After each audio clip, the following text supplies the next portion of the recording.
नमस्कार दोस्तों। एक महान भारतीय थिंकर और इकोनॉमिस्ट अमर्त्य सेन ने एक बार कहा था कि women faces discrimination from womb to tomb. Womb मतलब होता है पेट, गर्भ, और टूम मतलब होता है कब्र।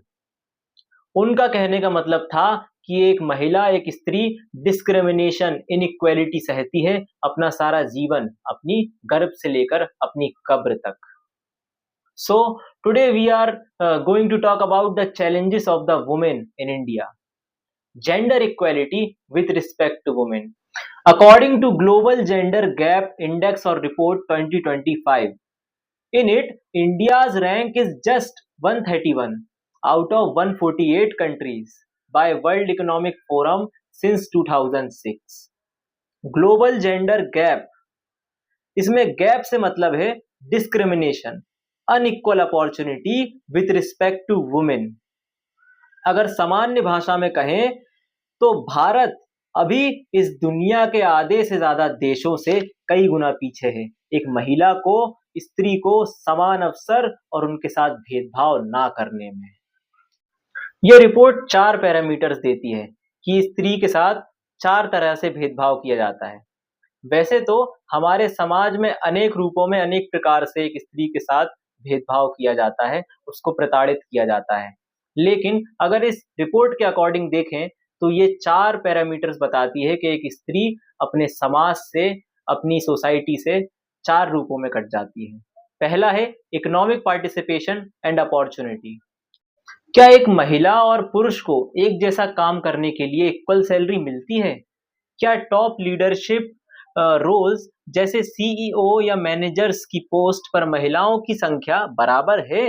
रिपोर्ट बताती है कि आज भी equal pay for equal work एक सपना है। एक ही ऑफिस में, एक ही डेस्क पर काम करने के बाद भी जेंडर के बेसिस पर पे गैप एग्जिस्ट करता है। जब तक आधी आबादी इकोनॉमिकली स्ट्रांग नहीं होगी, तब तक ये इकोनॉमिकल गैप भर नहीं पाएगा।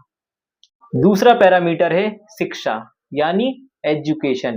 ये हर समाज की नींव होती है, लेकिन higher education, math, science, engineering, technology field और स्पेशलाइज्ड डिग्री में आते आते ये गैप अचानक गिर क्यों जाता है?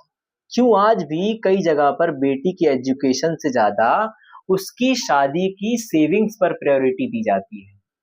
ये गैप हमें साफ साफ दर्शाते हैं कि जब तक समाज में एजुकेशन पे इक्वालिटी नहीं आएगी, तब तक अपॉर्चुनिटी में भी इक्वालिटी नहीं आ सकती। तीसरा है हेल्थ एंड सर्वाइवल। ये सबसे बेसिक ह्यूमन राइट है, जिंदा रहने का और हेल्दी रहने का। इसमें देखा जाता है सेक्स रेशो एट बर्थ, यानी कितनी बच्चियों को पैदा होने के हक मिलता है, और दूसरा लाइफ एक्सपेक्टेंसी। यह सुनने में अजीब लगता है कि जिस मॉडर्न दुनिया में हम जी रहे हैं, वहां आज भी वर्ल्ड इकोनॉमिक फोरम को यह मेजर करना पड़ता है कि हेल्थ फैसिलिटीज और न्यूट्रिशन में कहीं जेंडर के नाम पर डिस्क्रिमिनेशन तो नहीं हो रहा। यह पैरामीटर डायरेक्टली हमारी सोच पर सवाल उठाते हैं।